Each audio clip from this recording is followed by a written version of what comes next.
কোরআনুল কারীমের মধ্যে আছে, মক্কার কাফেরদের এক সর্দার উকবা ইবনে আবি মুঈত, এই নাফরমান একদিন নবীজির সামনে, তার মক্কার কুরাইশদের উপস্থিতিতে নবীজি তার ঘরে গেছিলেন, মেহমানদারি দাওয়াত দিছে, তো সবাই হাত ধুইছে খাইতে, নবীজি হাত ধোয় না। উকবা বলতেছে, মুহাম্মদ হাত ধুচ্ছ না কেন? নবী বলে, চাচা আমি হাত ধুইব না, খাবার নেব না যদি আপনি কালেমা না পড়েন। উকবা বলে, হায় মুহাম্মদ, তুমি তো আমার আটকায় দিলা, এখন যদি মেহমান ফিরাই দেই তোমাকে, তাহলে গোটা মক্কায় ছিচি পড়বে, সর্দারের ঘর থেকে মেহমান না খেয়ে চলে গেছে, এটা তো আমি সইতে পারি না, যাও কালেমা পড়ে নিলাম। কালেমা পড়ছে, পরে নবীজি খানা খাইছে, নবীজি চলে গেছে। সব কাফের সর্দার এগুলো, উমাইয়া ইবনে খালফ, আস ইবনে ওয়াইল, আবু জাহেল, আবু লাহাব, এই নাফরমানরা এবার উকবা ইবনে আবি মুঈতকে একবারে টাটছে ধরছে জাতা দিয়া, এই দোস্ত বন্ধু কামডা করলা কি? একসাথে বন্ধুত্ব, একসাথে চলি ফিরি, আজকে এত বছর একসাথে বন খাই, একসাথে বিড়ি খাই, একসাথে গপ মারি, একসাথে মানুষের বেড়িতে দিকে ফিসে ফিসে হাঁটি, আজ এতদিনের সম্পর্ক আমরা সব সিটারি একলগে করি, সব বাটফারি একলগে করি, তুমি কামটা কি করলা? এতগুলো বন্ধুর ইজ্জতের দিকে না তাকাইয়া মুহাম্মদের কালেমা পড়ে ফেললা। দোস্ত মনে তো চাইছিল না, বিপদে তো পড়ছি, তোমরাই দেখছো, কালেমা না পড়লে সে তো চলে যাবে, তাইলে তো আমার বদনাম হবে, মেহমান ফিরে গেছে, সেটা তো আমি চাচ্ছিলাম না। অন কি করতাম কও? যদি বন্ধুত্ব টিকাইতে হয় আমাদের সাথে, তাইলে এখন গিয়া মুহাম্মদের সামনে নিয়ে গিয়া থুতু মারবা আর মুহাম্মদের কালেমা মুহাম্মদকে ফিরাই দিবা। এই জানোয়ার, এই বেঈমান গেছে ঠিকই, গিয়া রাসূলুল্লাহ সাল্লাল্লাহু আলাইহি ওয়াসাল্লামের সামনে থুতু মেরে এরপরে বলছে, মুহাম্মদ তোমার কালেমা তোমাকে ফেরত দিলাম। কোরআনে আল্লাহ সূরা ফুরকানের মধ্যে বলছে, ইয়াউমা ইয়াআদ্দু যালিমু আলা ইয়াদাইহি, নাফরমান অচিরেই তুই কিয়ামতের দিন এই বন্ধুর পাল্লায় পড়ে আমার নাফরমানি করে কারার কারণে এই আঙ্গুল দিয়া, এই দাঁত দিয়া আঙ্গুলে কামড়াইবি, কামড়াইতে কামড়াইতে ছিঁড়ে ফেলবি নাফরমান। আফসোস করে বলবি, ইয়া ওয়াইলাতা লাইতানি লাম আত্তাখিজ ফুলানান খলিলা, হায় মন্দ কপাল, যদি সেই নাফরমানকে বন্ধু না বানাইতাম। আজকের নওজোয়ানের বরবাদির মূল কারণ অসৎ বন্ধু, অসৎ সঙ্গী, অসৎ প্রেম, অসৎ লোভ। সঙ্গী নষ্ট করে দিচ্ছে হাজার হাজার যুবককে, হাজার হাজার মেয়েকে, হাজার হাজার বোনকে অসৎ সঙ্গী চিরতরে অন্ধকারের ভিতরে ঢুকায় দিস। আল্লাহ তাআলা বলেন, আদাল্লাহুল্লাহ, আমি এক নম্বরে মনের চাহিদা গুনার মধ্যে ডুবে থাকলে পথ ভ্রষ্ট করে দেই। দুই, ওয়া খাতামা আলা সামঈহি ওয়া কলবি, অন্তর এবং দিল, এই অন্তর এবং কান, এই দুইটার মধ্যে মোহর মেরে দেয়, মোহর একবার সিল মেরে দেয়, এই দ্বিতীয় শাস্তি। তৃতীয়, ওয়া জাআলা আলা বাসারিহি গিশাওয়া, চোখের উপরে পর্দা ফেলে দেয়। তাহলে এক, পথ ভুলায় দেয়। দুই, কান এবং অন্তর মোহর মেরে দেয়। তিন, চোখের সামনে পর্দা ফেলে দেয়। এবার বলেন তো বাপ, চোখেও আর দেখে না হক, কানেও আর হকের কথা শুনে না, দিলেও আর হকের কিছু বোঝে না, আর পথও খুঁজে পায় না, এই লোকটার পরিণতি কি? ফামান ইয়াহদিহি মিন বাদিল্লাহ। এবার রব্বুল আলামিন বন্ধুকে বলে, বন্ধু আমি নিজেই যাকে পথ ভুলায় দিলাম, দীর্ঘদিনের গুনাহ নাফরমানি, মনের চাহিদার খেয়াল খুশি মতো চলার কারণে আমি যা কান আর অন্তর মোহর মেরে দিলাম, আমি যার চোখে পর্দা ফেলে দিলাম, বন্ধু এবার বলেন তো আমি আল্লাহকে বাদ দিয়ে তাকে হেদায়েত কে দিবে? আব্দুল কাদের জিলানী, জুনায়েদ বাগদাদি, জুনায়েদ বাগদাদির বাপের ক্ষমতা আছে, কথা বলেন না কেন? হেদায়েত দেয় কে? বলেন না কে? যিনি দিবে নাফরমান, তোকে তো তিনি ধাক্কা দিয়া ফেলে দিছে, তাকে তো তিনি মোহর মেরে দিছে, তাকে তো চোখে পর্দা ফেলে দিছে, এবার হেদায়েত দিবে কে? এই স্টেজে যদি 100 আব্দুল কাদের জিলানীও আসে কান্দে শিক্ষারে, আল্লাহর কসম তোমারে তো আর কেউ বদলাইতে পারবে। যদি পারতো তো রাসূলুল্লাহ সাল্লাল্লাহু আলাইহি সাল্লাম তো নবীজির চাচা আবু তালেবকে ইমানদার বানাইতে পারতো, পারতো কিনা বলেন না?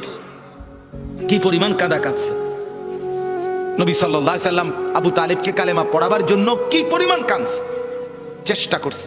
শেষ মুহূর্তে বলছে, চাচা চাচা কালেমাটা পড়েন না চাচা। বলছে না, মানুষের কাছে বেইজ্জতি হব, পড়বো না, মানুষ লজ্জা দিবে। আল্লাহ নবী সাল্লাল্লাহু আলাইহি সাল্লাম বলছে, কানে কানে বলেন, আমি কাউকে শোনাবো না, আমি শুধু হাসরের মাঠে বলবো, মৃত্যু পর্যন্ত চাচা ওয়াদা দিলাম জগৎবাসীকে শোনাবো না আপনি ঈমান আনছিলেন, কানে কানে কন। আবু তালেব বলছে না, কানে কানেও বলবো না। এবার নবী বলে চোখের পানি ফেলতে ফেলতে, চাচা এমনও কইতেন না তো, ঠিক আছে চাচা আমি কালেমাটা পড়ি, আপনি কত ঠোঁটটা নাড়েন,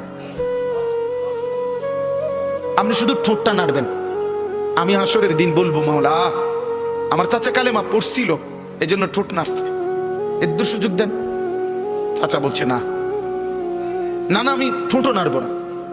আল্লাহ নবী তখন অঝরে কাঁদতেছিলেন আর চোখের পানি ফেলে বললেন, চাচা আপনি জাহান্নামের আগুনে জ্বলবেন, আমি সইব কেমন? আবু তালেব নাফরমান তখন কি বলছে জানেন?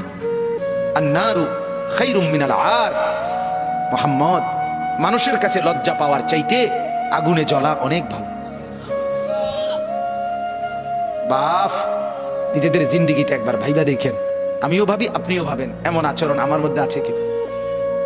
3 দিন ধরে যে বাড়িতে মেয়ের বিয়েতে, ছেলের বিয়েতে যে ডেকসেট বাজাইলেন, কারে খুশি করার জন্য?